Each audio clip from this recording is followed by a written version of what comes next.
Pentuja, jotka liikkuu kaikkien rajoitusten ulkopuolella ja näihin on hyvin vaikea varmasti sitten saada mitään kontrollia aikaan. Pikkukoiran kuoleman jälkeen tehdyssä nettiadressissa vaaditaan koko Pitbull Terrierin pitämisen kieltämistä Suomessa.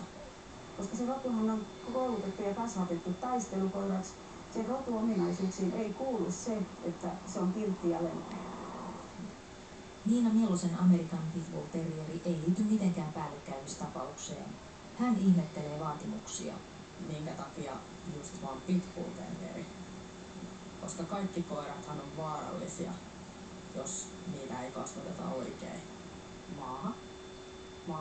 Ei nyt voi yksittäistä rotua lähteä syyttämään. Eli nekin voi olla aivan mahtavia lemmikkejä omistajallensa ja tulla myös muiden koirien kanssa toimeen.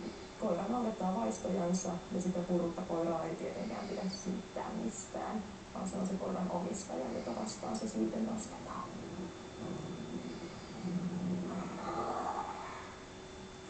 Vaarallisia koiria voitte kommentoida 3 vartin blogissamme tai Facebook-sivullamme. Tähän koira-aiheeseenkin tartuimme nettilinkin perusteella.